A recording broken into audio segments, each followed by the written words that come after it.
The big macro dollar milkshake theory, but taken to a micro level of a specific bank. Josh, here's what I mean by this. Josh, consider Credit Suisse. Suppose you are an offshore customer of Credit Suisse, living in Zurich or whatever, right? And then let's say that you've got, a decent amount of capital with the bank. And suppose you say to yourself, well, listen, I'm not quite sure what's going on with Credit Suisse. I've been with them a long time, but I'm just a little nervous. So you've got the counterparty risk thing coming in. And so you might say, okay, listen, I want to park money in a 10-year, US Treasury or whatever, right? Because why not have, if I'm making, more than 3.5% from the US government. And if Credit Suisse on my cash account, on my demand deposit account is only paying me, and at the same time, if Credit Suisse is only paying, 0.000, 1 basis point, ridiculous.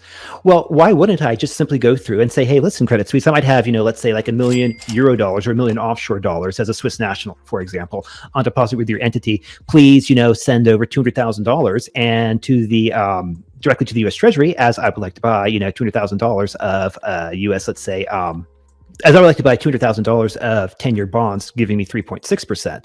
So great.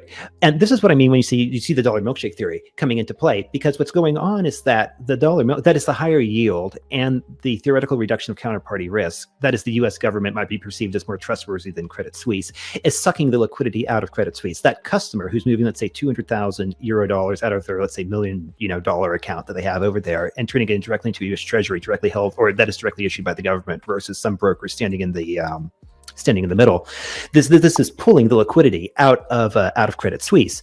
And so Josh and I were just talking about this, trying to do T accounting for this, because I assume that Credit Suisse probably has some Nostro Vostro account set up with some entity here on the US side to basically give the $200,000 to the U.S. Treasury.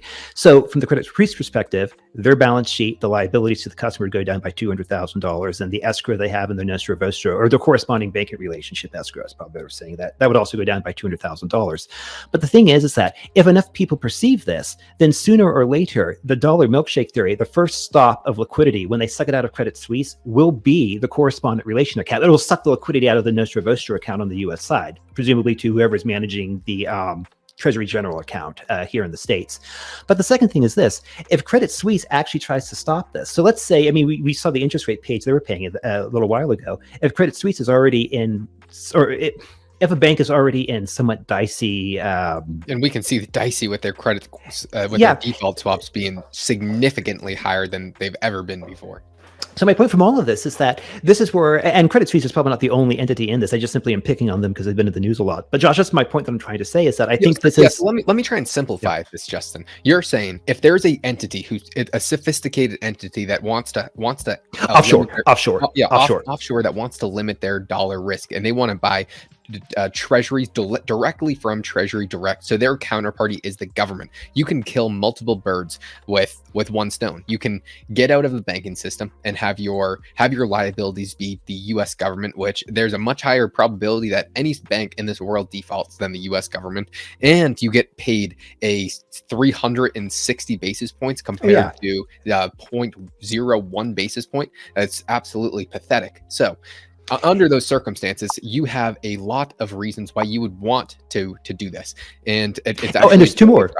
Yeah, and there's two more. If you think that the Fed's about to pivot, and if rates go down, well, that's going to juice, the value of the bond or whatever Treasury instrument you just bought. That theoretically juice the value of that. And the second thing is that if you are thinking that the dollar is going to continue to appreciate, that's another thing that would juice it on top of that as well. So, again, that's the dollar milkshake, or at least the second part is the dollar milkshake. So that's good for the individual. But on the banking perspective, this is probing some issues because they're losing a lot of their deposits. Then what comes out and says, oh my God, Credit Suisse just lost $80 billion worth of deposit. Do I want to keep my money with Credit Suisse? And then this is where the non-sophisticated investors are saying, wait a minute, is there an issue with Credit Suisse? Everyone's pulling their money, when in reality, they might not be pulling their money. They might just be investing in treasuries. And what happens when you invest in treasuries? From the banking perspective, Credit Suisse takes those dollar liabilities, because we know when me and you have dollars in the bank, it may be our asset, but it is the bank's liability. So Credit Suisse is taking those liabilities away from their bank and putting it onto the US government's bank account. Therefore, those deposits are coming down. People might not even be changing banks.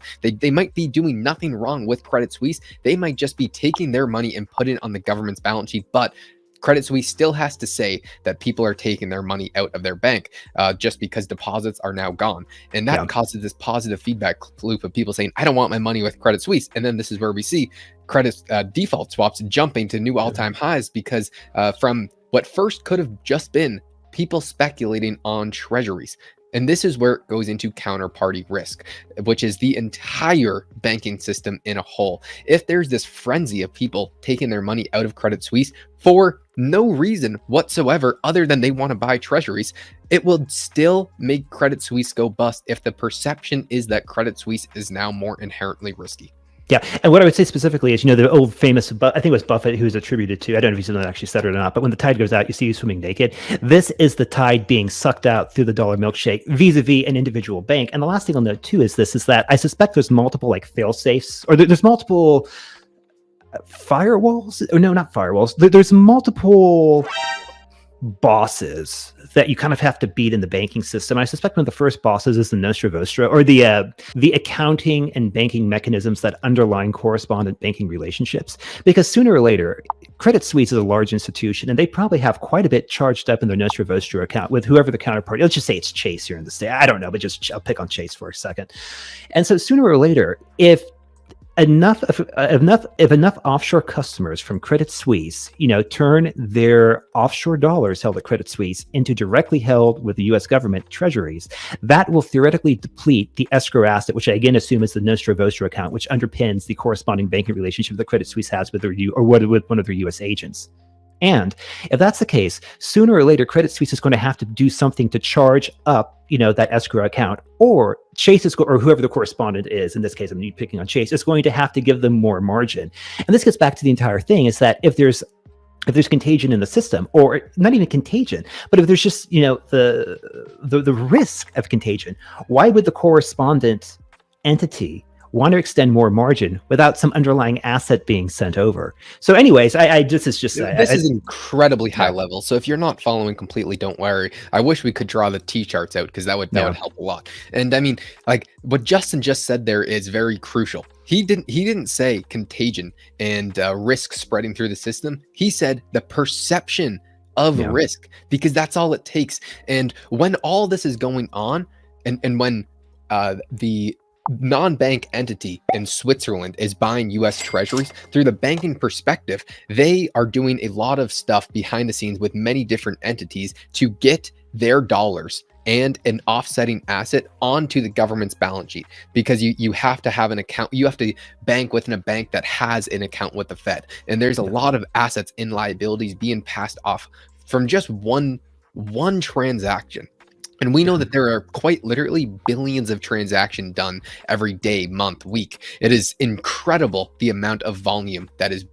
And if for a second, one of these counterparties, or 5 or 50 or 500, start to get some sort of inherent risk, there is going to have catastrophic risks for everyone else because of how intertwined any transaction. Like, it is so dumb how many liabilities are owed to every single bank out there, and the only thing keeping it together is that everyone agrees that somebody is going to pay them what they are owed eventually. Yeah, to put the cherry on top of this, Sunday of nonsense, is that the correspondent bank of the United States will not want to be the bag holder for offshore dollar liabilities. And sooner or later, if trust breaks, whether it's a real issue or whether it's an imagined issue, the perception is all that matters. And when it breaks, let's just say it's going to be interesting. I will note too that the next full moon is on the 7th, followed by December 8th. So we'll see what happens.